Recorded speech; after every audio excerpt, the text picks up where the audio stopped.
They exchanged a mother and baby for a pig, but the buyer was her long-lost brother. On the morning of that market day, the village moved as if holding its breath. Stalls stood ready, baskets of cassava waited on mats, yet people gathered not to bargain but to witness a quiet cruelty. Yandera, a young widow, and her newborn son were handed to a hooded stranger in return for a fat pig to wipe out a debt. Her late husband's family treated her like a thing to be traded, and the whole village watched without a word. The stranger kept his silence too. He took Yandera by the arm and led her along a dusty road toward nowhere. No one there knew that. Under that hood walked the only person who could save her own brother, lost to her for years. To understand how such shame took root under the dry cashew tree, we must return to how this day began. Before the sun stretched a single ray across the sky, two men reached the clearing. The dry cashew tree in the middle was known by all. It had shaded prayers, cradled laughter, listened to elders' counsels, and seen marriages promised beneath its branches. It had been a witness to joy and decisions that shaped lives. That day it stood over a different ceremony, one of silence and disgrace. No one said what it was. No one dared to name it. But every leaf seemed to know that what happened there would cling to the place like a stain time could not scrub away. The first man came from the south, where the ground is red and the wind smells faintly of smoke. He led a heavy pig tied with a coarse rope and carried a sack of corn over his shoulder. His eyes were cold, like a stone buried and forgotten long ago. The other man, Aquil's uncle, a person of few words and a harder heart, arrived with Yandera and little Mandima in a creaking cart, the way one hauls a worn-out bundle that needs throwing away. Yandera knew nothing. They had shaken her awake before dawn, saying they were going to visit a nearby village. She had no time to comb her hair or cook porridge for the baby. She was lifted and set down like a burnt-out tool, good only to be moved from one corner to another. The child slept against her, unaware that his mother was being taken into uncertainty, and that he too was part of the trade. At the cashew tree's roots, no explanation came. The men only traded looks. The southerner examined Yandera as if checking the weave of a mat. His attention slid to the baby's face, not with gentleness, but with the curiosity of a buyer who wonders about weight more than worth. Impatient, Aquil's uncle cleared his throat like a man who wants to finish a job quickly. "That's it," he said. "Take them both. The pig clears the debt, and the corn's for the trouble." It took Yandera a heartbeat to understand. She scanned the faces around her, hoping a neighbor would speak, a friend would step forward, an elder would refuse. But only dust moved. Only the dry air listened. A boy by the fence, cheeks streaked with soil, dared to whisper, "Is this a sale or a punishment?" The words cut like a machete through husks. No one answered. The hooded man remained silent. He passed the pig's rope to Aquil's uncle, then clasped Yandera's wrist and beckoned her to move. She tried to pull back. "Where are we going? Why?" Her uncle turned away as if she were a sound carried off by the wind. Mandimba began to cry, feeling his mother's fear. She rocked him close, trying to feed courage into his tiny breaths with the last strength she had. They walked without a clear path. Dust rose soft and stubborn, clinging to their hair, their skin, even to the small hopes they still had. Each step felt like a farewell to what little belonging remained.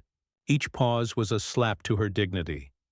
Yandera looked at the figure ahead, face hidden, hands steady, silence heavy as a stone, and a question burned in her chest. What makes a man agree to take a woman and a baby as if they were sacks of cassava? Behind them, children still played in the distance, their games trying to fill a space adults refused to fill. Grown people saw and pretended not to. No one cried out. No one reached for her arm. No one said, "This is wrong."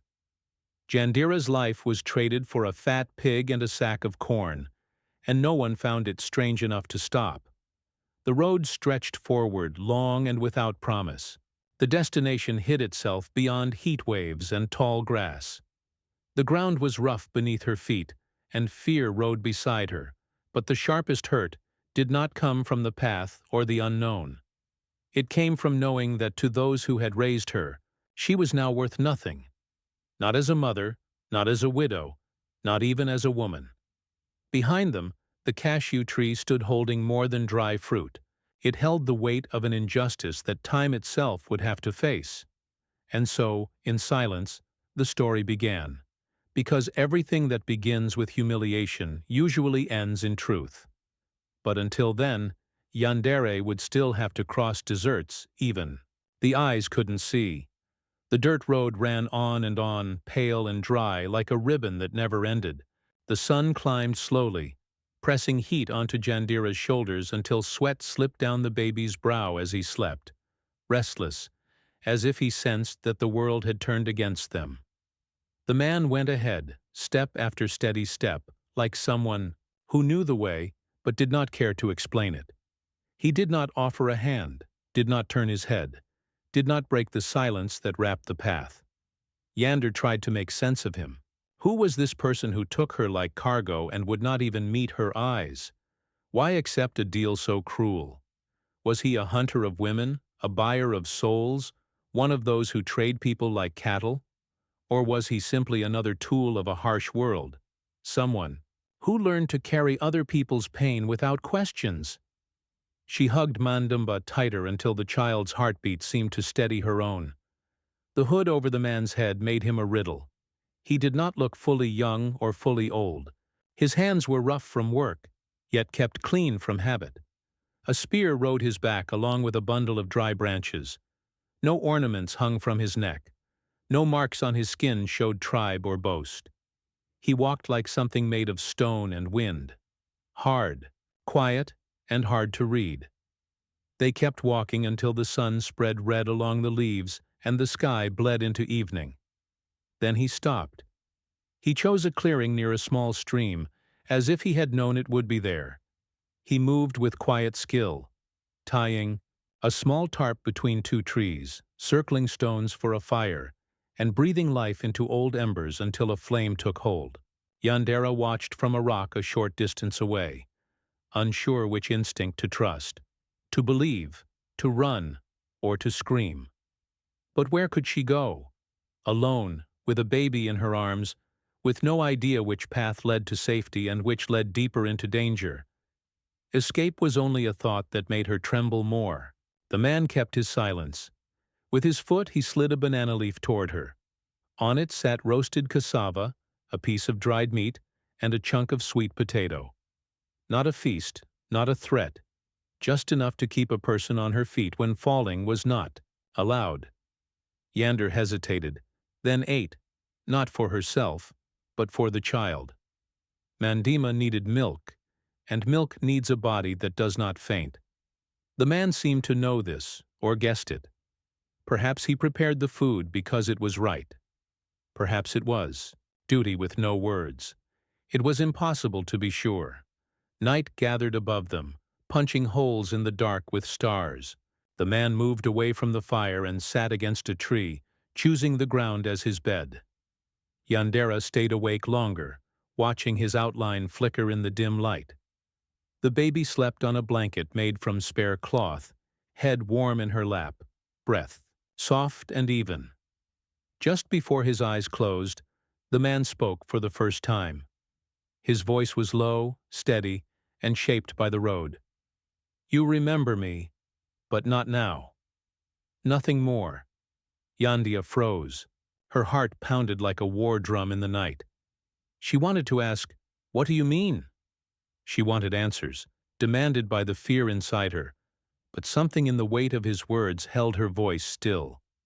The sentence felt ancient, like a riddle, left by the past, a name buried under long years of dust. "You remember me, but not now." The phrase spun through her thoughts like a leaf riding wind. He did not sound like a liar. He did not sound like a threat. His voice held the weight of a truth carried carefully, like a hidden name guarded for the right time. Sleep came to Yandera not because she felt safe, but because her body had no strength left to argue. She slept beside fear, but also with a thin thread of something else, a doubtful hope, a memory not yet awake, a past moving quietly into her dreams. No hand reached for her in the dark. No chain or rope pinned her down. There was only silence, yet it was a silence that seemed to hold an old name she had forgotten, a name that destiny intended to return. Dawn brought the smell of damp grass and the soft press of leaves underfoot. The hooded man woke before the light and crushed the fire with his heel until it sighed into smoke. When Yandera opened her eyes, Mandima still slept, face calm, as if the harshness outside had not found its way into his small world. The man did not speak. He lifted his chin toward the path, and they began again. More hours, more dust, the same careful distance, yet Yandere no longer walked with the stiffness of the first day. Something had shifted, though she did not name it. Maybe it was the stubborn call of survival. Maybe it was the echo of that line from the night before. You remember me, but not now. Or maybe it was the way he avoided looking at her, not out of scorn, but like a person who stands near a sacred altar and will not touch what he honors. They reached a village before dusk, tucked among tall trees, with houses of mud and straw scattered around an open clearing. Children ran barefoot, laughing in small bursts. Women knelt by the river, washing cassava clean. Men sharpened machetes and repaired their fishing nets with quiet hands. The village was alive but discreet. There were no shouts or songs. There was work and watchful eyes. When the man walked in, no one was startled. On the contrary, they nodded at him like people recognizing someone who doesn't speak much, but whose name lives deep in the bones of the community. Some called him Nando. Others simply said, "the hunter." No one asked who the woman was with him. No one asked where the baby came from. It was as if there was an unspoken rule. Everyone carries their own story and only tells it if they choose to. Yandere found that strange. She expected pointing fingers, whispers, judging stares, but none of that came. In that village, the past seemed to matter less than the present. And her present was this: a woman who arrived with a respected man carrying a baby in her arms. That was enough. Nando led her to a small hut on the edge of the woods. The house was simple but clean, made of red clay, with a sturdy thatched roof and a narrow porch that held a hammock and a wooden bench. That's where Yander settled. Not with comfort, but with relief. For the first time in months, no one demanded anything of her. No one asked her name. No one said she was just a widow. That night, Nando left without saying where he was going. He returned with firewood, some salt, and 2 gourds of clean water. He left everything at the entrance and walked away. He didn't try to come in, didn't try to talk. He just fulfilled the gesture. A simple gesture, but one that spoke more than words. Xander sat at the doorstep with Mandima, asleep in her arms, watching the woods darken. She felt like she was in limbo, not a prisoner, but not free, not rejected, but not fully accepted. It was as if life had been suspended, waiting for something to happen. And it was there, in that calm darkness, that she heard 2 women passing along the path, whispering softly, "Is she the woman he brought?" "She is, but no one asks. If she came with the hunter, there's a reason. Is she family? Maybe, or maybe she's just another one life didn't let fall." Those words weren't said with malice. They sounded like the verdict of someone who's seen too much pain and no longer rushes to judge. And for the first time in a long while, Yandere felt that maybe there was a place in the world where she could simply exist. She lay down with the boy beside her and closed her eyes. The thatched roof let in slivers of moonlight, and as silence filled the night, a question rose inside her, light as a breeze but firm as stone. Hunter of what? Prey or justice? And that question, still unanswered, would follow her through many nights until the day everything would be revealed. But until then, silence would be her shelter, and Nando her enigma. Time in the new village passed unhurriedly like a gentle river that knows its own path. Yandere began to recognize the sounds of the place: bird song at dawn, the rustling of straw roofs in the wind, the soft clinking of wooden spoons in clay pots. The women were discreet, but observant. The men spoke little, but looked you in the eye. It was a place where everyone carried their pain with dignity, and so no one asked questions. Mandima adapted with the ease of someone born without fixed roots. The boy already smiled at the world, even without knowing what it had done to him. He crawled across the clay yard as if he had been born there. Yandere still carried the shock on her shoulders, but little by little she began to breathe without fear. She strained coffee for herself, swept the front of the house, washed clothes in the stream. Life was beginning again in silence. Nan came and went. He never knocked. Sometimes he left hunted meat hanging from the clothesline. Other times he simply sat on the porch and sharpened his knife without saying a word. He was part of the scenery. He didn't impose, didn't intrude. And that for Yandere was strange, but also comforting. For the first time, a man surrounded her without, enclosing her. It was on a warm afternoon when the mango leaves swayed lazily, and the air smelled of cornflower that he appeared with something in his hands. He came walking from the woods, as he always did, with light steps. He said nothing, but stopped in front of the porch and extended his arm. In the palm of his hand was a vine doll, small, carefully woven. It had well-shaped arms and legs and a face drawn with charcoal. It was simple but delicate, handmade, made with intention. Mandima stretched out his little arms and grabbed a doll with the eagerness of someone who recognizes a toy for the first time.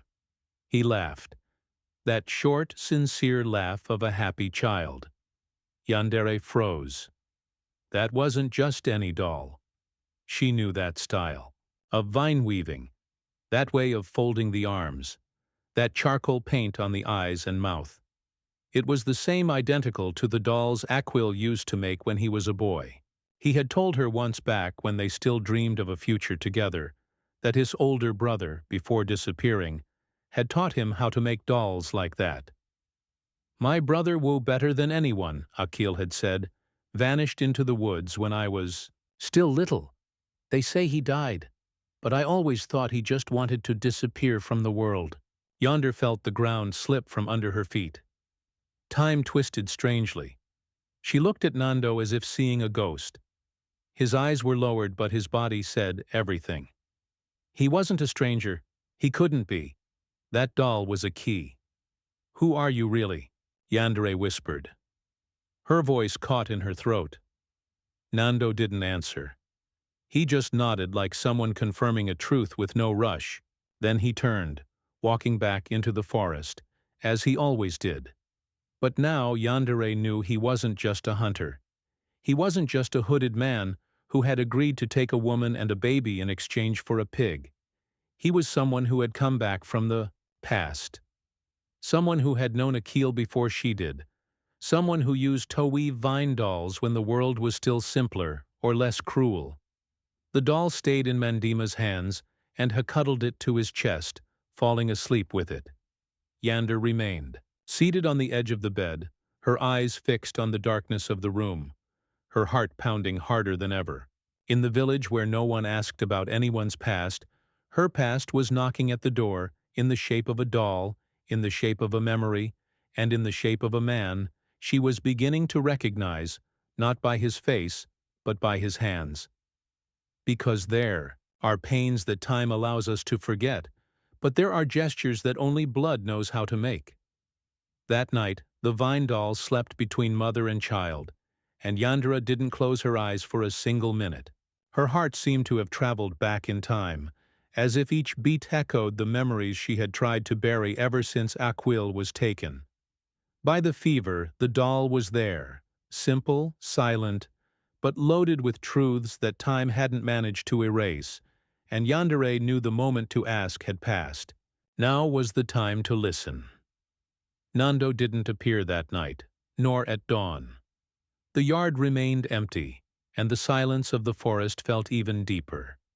Yandere swept the front of the house, washed the boy's clothes, made his porridge, but all with a new wait.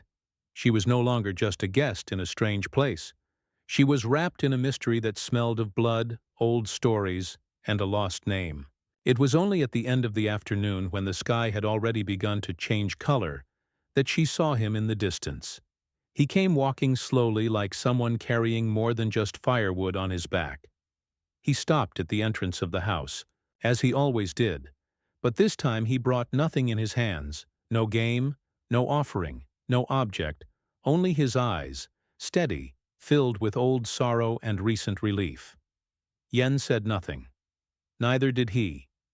They stood face to face for a few seconds, as if time itself needed to breathe before moving forward.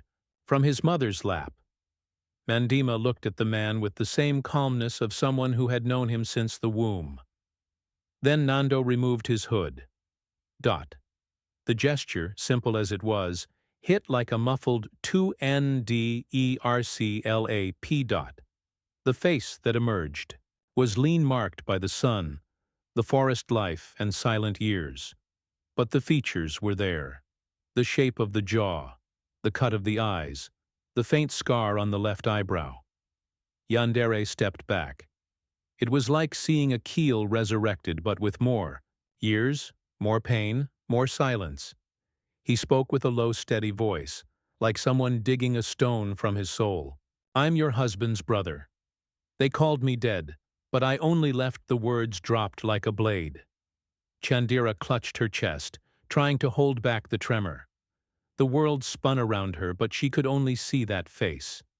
The stories Aquil told her, at night when they lay in bed, about a brother who vanished into the woods after a fight with their father, about a rebellious boy who wouldn't accept injustice, who said the world was too filthy for him to live in, about a son declared dead but never truly mourned. "Why, come back now," Yander cried, her voice thick with anger, relief, and confusion.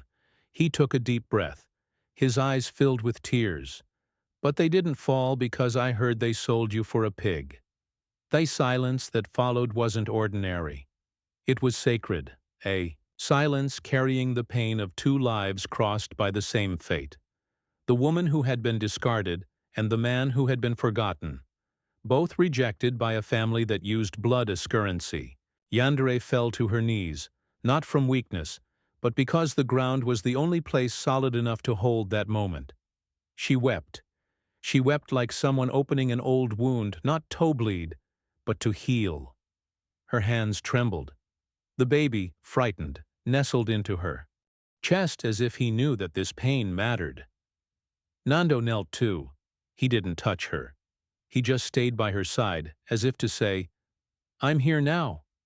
And there, on that packed with floor, beneath the sky, beginning to fill with stars, two wounded souls recognized each other, not as man and wife, but as survivors of the same pain. Dot in the village where no one asked about anyone's past. Their past now had a name, a face, and a promise that no woman would ever again be traded for a pig. Not if he could help it, and his name was Nando. But that day, for Yandere, he came to be called Hope. Hope that justice, even late, could still walk the forest paths with slow but steady steps. After their velation, night fell with a different weight. It was no longer just the usual darkness that covered the village at the end of each day, but a kind of sacred veil, thick as if the sky itself wanted to guard in silence all that had been spoken between Yandere and Nando. The truth had stepped out of the shadows and now hovered between them like a third presence, neither harsh nor light, just real. Yandere spent the rest of the day in silence. She washed her face 3 times, but the crying didn't fully leave. She made porridge for Mandima, combed her hair slowly, changed the mats with more care than usual. Her body still trembled slightly, like someone who takes hours to come out of a storm. But inside her, there was something new, a sad, calm, a wounded relief. Nando's name now weighed differently in her thoughts. He was no longer the silent stranger, not the buyer of a pig, nor the hooded enigma. He was Akil's brother, and with that came a wave of forgotten memories. Stories her husband aunts told, drawings in the sand from childhood, the whistle he used to call the birds, the gift for weaving vine. It was all there, scattered in time, now coming together like embroidery that finally made sense. When the sky turned black and the cicadas began to sing, Yandere prepared for sleep. She didn't lock the door. For the first time she left it open, not out of carelessness, but by choice. The open door wasn't an invitation.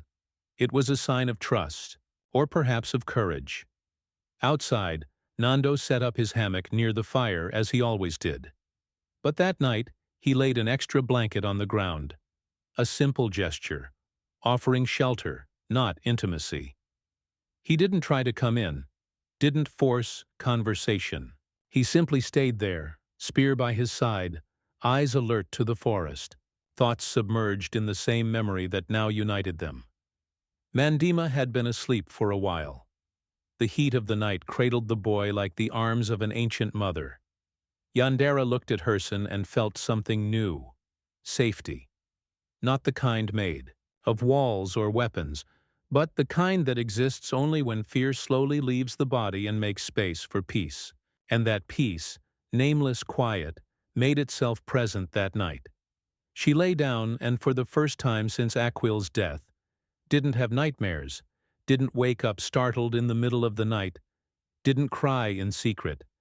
She just breathed deeply, slowly, like someone learning to trust the dark again. Outside the fire still burned low, and Nando was still there, eyes open, like a watchman of a time he didn't want to lose again. The wind blew gently, carrying the scent of wet earth, and for a moment Yandere felt like the world was right, just for that night. Just for those few hours, as if life had come back to say, sorry, even if in silence there were no promises, no declarations, just a well-learned rest, just the certainty that sometimes time must complete a full circle, so that the soul can finally lie down in peace. And that night, in the middle of nowhere, under ancient stars, a woman who had been sold for a pig slept with a light heart, because around her there was silence, and within it there was protection. The next dawn brought more than the warmth of the sun and the song of birds. It brought heavy footsteps on the trail, voices clenched between gritted teeth, and an old scent of resentment hanging in the air. The peace Yandere had tasted for one night was broken by the noise of arrival. 3 men, 2 of them distant relatives of Akil, had returned, not with longing, but with demands. They said they had walked for miles because the pig had died. According to them, the debt had returned, and since the merchandise was still alive, they wanted the right to undo the deal. It was cold logic, the kind that weighs lives like sacks of corn or liters of palm oil. Yandere heard the commotion before she saw them. Her heart raced for a moment.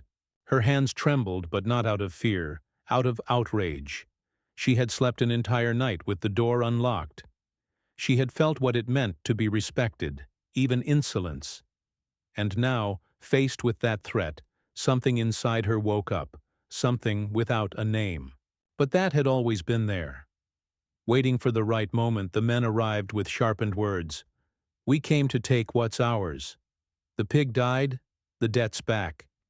She's got nowhere else to go anyway.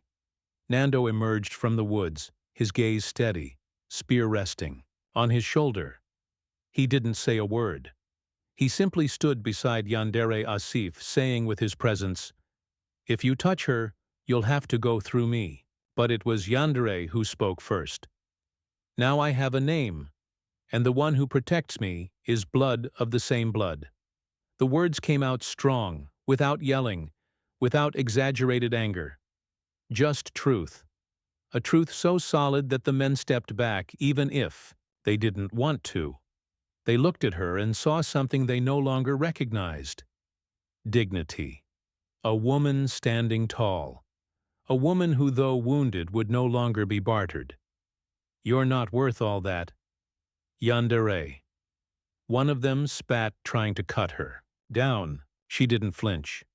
To you, I never was. But oh me, I'm worth what I am. Her words weren't rehearsed.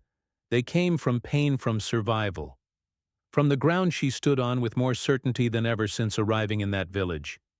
It wasn't pride, it was root, and those with roots aren't uprooted by shouting.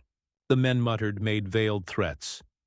One kicked the dirt, another spat near the wooden gate.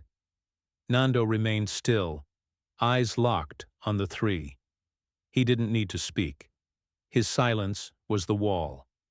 Before they left, one turned and said, "This isn't over," but it already was.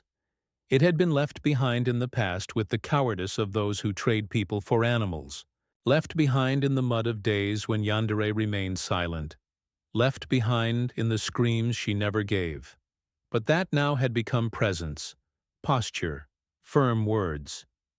The village watched from a distance. No one intervened, but no one laughed.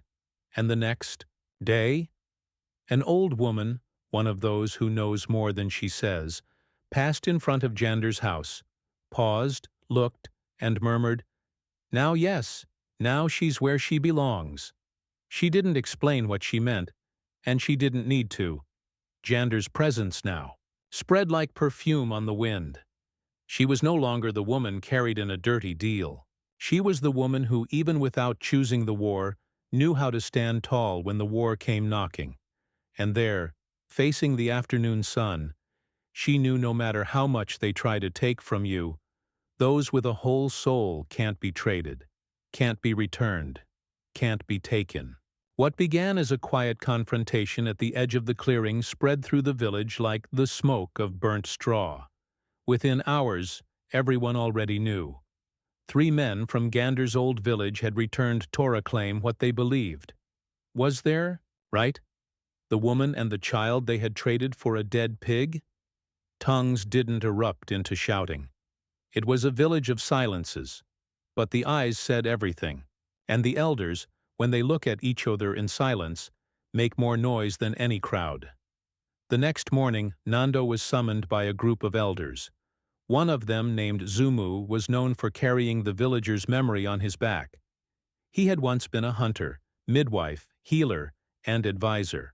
Now, with worn bones and slower speech, he was the one who decided matters involving honor, blood, and tradition, and what had happened crossed all 3.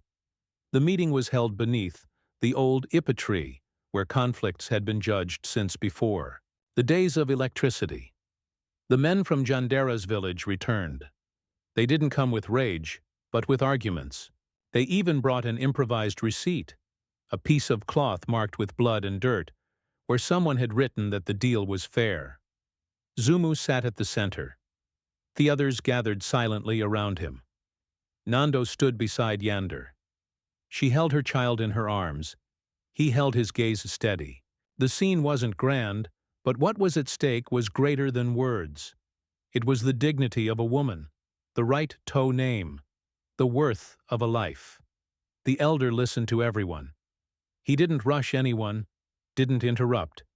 He let each word be spoken with the weight it deserved. Then he turned to the 3 men and asked, "When you traded the woman and the baby for a pig, you were settling a debt. What was the debt? She ate our food, drank our water, lived in our house, and she was no longer anyone's wife?" Zumu nodded slowly. "And the pig you received in return, was it healthy?" "It was, but it died. Maybe witchcraft, maybe disease." The elder nodded again. "And if the pig had lived, would you have come back for her?" The men looked at each other. They didn't answer. Then Zumu turned to Yandere. "Daughter, do you accept to go back?" Yandere raised her eyes. They didn't tremble. Her voice was steady, unhurried.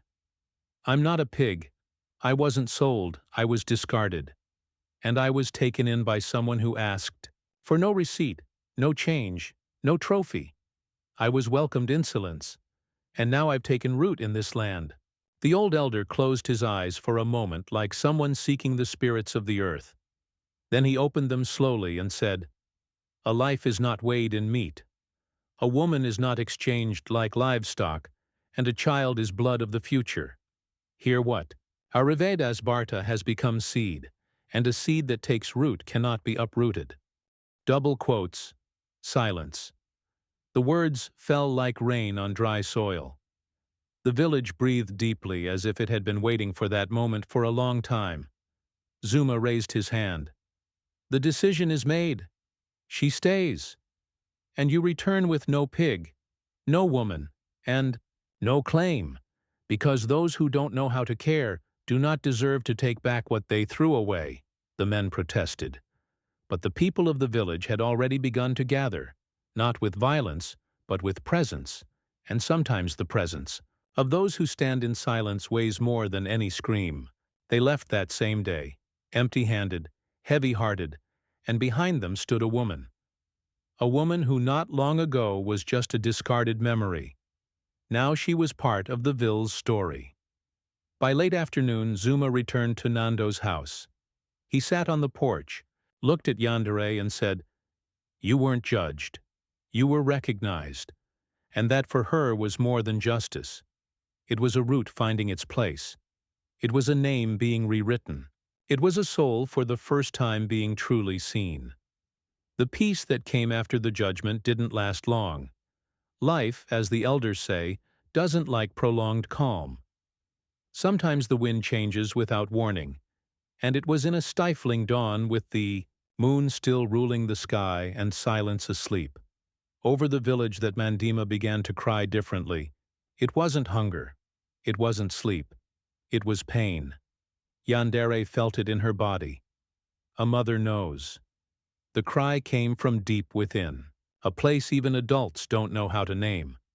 The boy burned with fever, red eyes, skin hot like sun-baked stone, shallow breaths, limp body. Something was wrong, very wrong. She did what she knew. Warm bath with eucalyptus leaves, wet cloth on the forehead, quiet prayers, the kind she learned from her grandmother. But nothing brought the fever down. Mandumba was delirious, calling names she'd never heard, trembling like a leaf in the wind. Donando arrived at daybreak and saw the scene. Yandera on her knees, her son in her arms, eyes red from crying all night. He didn't ask. He simply approached, touched the boy's forehead, and felt the fire of the fever in his own chest. "This isn't just sickness," he said, his voice low. "It's forest poison. Someone brought something bad, and here there's no cure." She looked at him desperate. "What are we going to do, Nando? Is he going to die?" He stayed silent for a moment, eyes scanning the forest. Then he replied, "I'll go get what can save him." "But where?"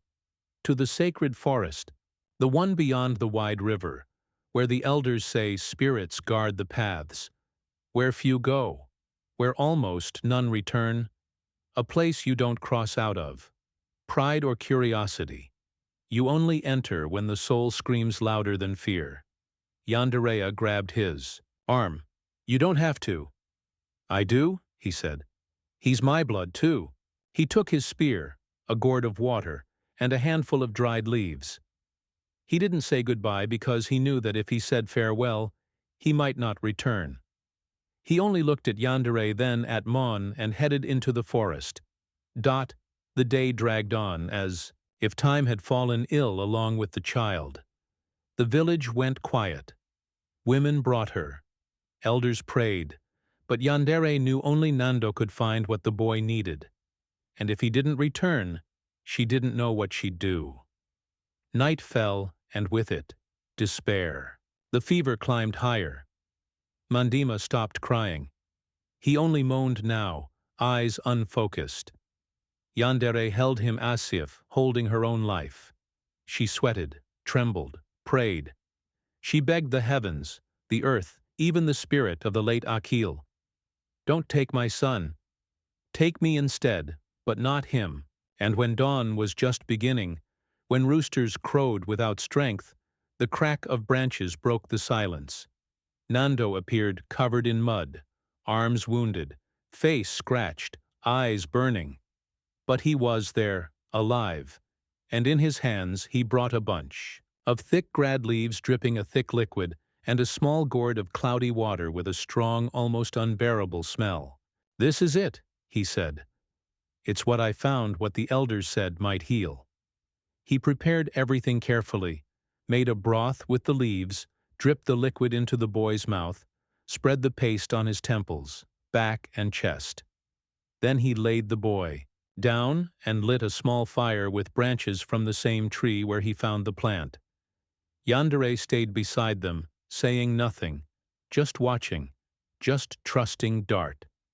Hours later the boy began to sweat a lot. His body soaked the mat, and then he slept. Not a fevered sleep, a light one. Steady breathing as if something dark had been pulled from his body. By late afternoon, Mandima opened his eyes, smiled weakly, asked for water. Dotander cried without holding back. Cried like someone coming back to life. Dot and Nando dirty, exhausted, sunburned, and Thorncratched simply sat beneath the tree and closed his eyes for a moment.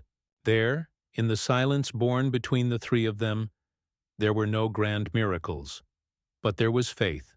Faith that doesn't shout, that needs no temple or chant. Faith that enters the dark forest when no one else dares. Faith of a brother.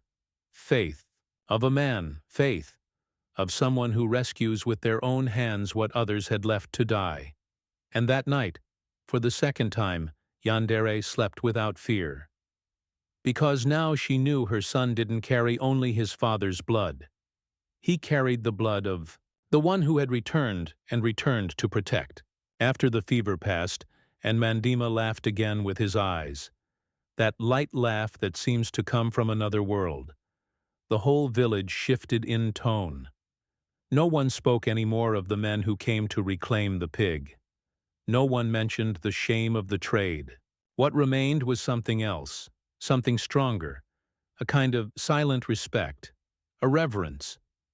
Yandere was no longer just the woman who was brought as a debt. She was now part of the land. Like the old mango tree, like the fire in the clearing that never goes out. Nando, too, was no longer just the hunter of silences. His journey into the sacred forest, his return with blood on his hands and healing in the leaves spread like wind. The younger ones whispered, "They say he faced a tree spirit." The older women murmured. Only those with truth in their chest returned from the sacred forest. And the men looked at him differently, not with fear nor envy, but with that kind of quiet admiration. Noon says out loud. Then one morning, Zumu the elder appeared at the doorway of the clay house where Yandia and Mondima lived. In his hands he carried a gourd of honey and a small drum. He said only, "The time for the ritual has come." No one asked why. The village began to prepare. The women pounded grain until their fingers ached. The men gathered dry branches for the fire. Children ran with flowers in their hair, not knowing whether it was a day for dancing or celebration. The entire village was invited. Everyone said yes, even if they didn't fully understand why. On the appointed day, when the sky was as clear as freshly washed cloth and the wind blew without hurry, the fire was lit at the center of the clearing. Everyone dressed in colorful cloths. There was drumming, singing, hot food. The elders told stories. The youth rehearsed dance steps. It seemed like a harvest ritual, or perhaps a thank you to the forest gods for the boy's healing. But no one knew, for sure, until Nando appeared. He came in his hunter's garb, not for killing, but for ceremony. In his hands, he carried a necklace made of dried seeds and baobab leaves. He walked into the center of the circle of people and stopped Yandere on the other side, held Mandima in her arms. She wore a simple cloth, but her eyes shone. The glow of a woman who had been crushed by the world and yet stood tall. The glow of someone who carried no gold, but carried dignity. Knelt. There was no music, only the sound of the fire. Then he said, "I didn't buy you. I only gave back what life tried to steal." The words struck everyone in the chest. Zumu stood and placed the necklace around Yander's neck. Mandima reached out as if approving the gesture and smiled. There was no kiss, no noise, just the certainty of a commitment born from pain. A marriage without veil, without ring, without paper, but with everything that matters: presence, promise, truth. That day the village danced, but not for celebration. They danced for justice, that what had been taken was returned. What had been discarded was embraced. What had been traded for an animal was now honored as a living root of the community. And there, under the clear sky, before the ancient fire, among songs and smiles that needed no explanation, Yandera became more than a woman, more than a mother, more than a widow. She became a symbol of strength that doesn't shout, but sustains. A symbol of dignity that noon can buy, but, once reclaimed, transforms everything around it. On the wall of the new house built with clay and story, a phrase was written in charcoal: "I was not bought, I was reclaimed." And the entire village re-added it in silence, in respect.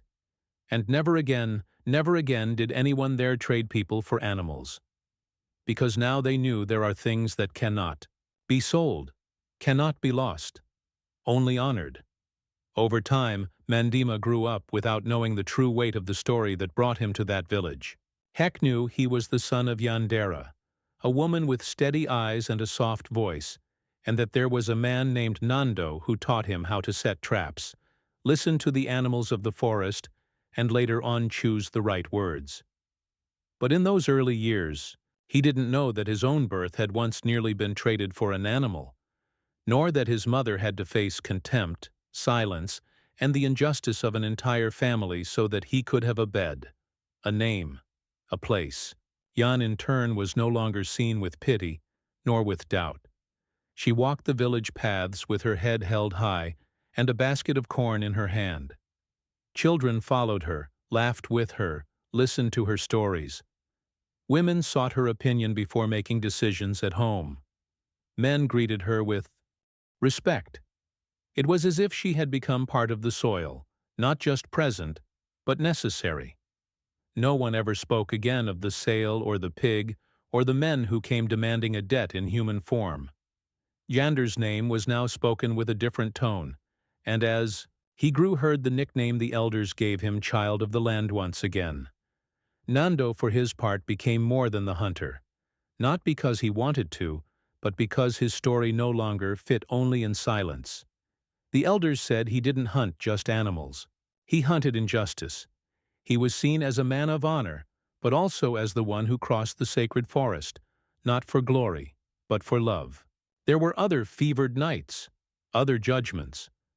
The village never became a paradise, but it never again allowed life to be treated as a commodity.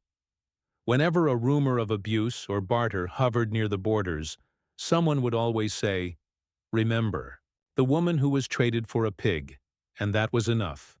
The memory was enough. On the pillar of the house where they lived, carved in charcoal by Mandember when he learned to write, were the words that had become a wall. "I was not bought, I was reclaimed." That phrase outlived time. New people arrived, old ones passed on. But there in that house made of clay, fire, and forgiveness, it remained. Because some stories aren't just told, they're lived, they're planted, and later they become shadow, nourishment, shelter. Dot and Yandere. Yonder became a tree, not one of those that bend with the wind, but one that after drought still blooms. Dot and never again allowed silence to be mistaken for weakness.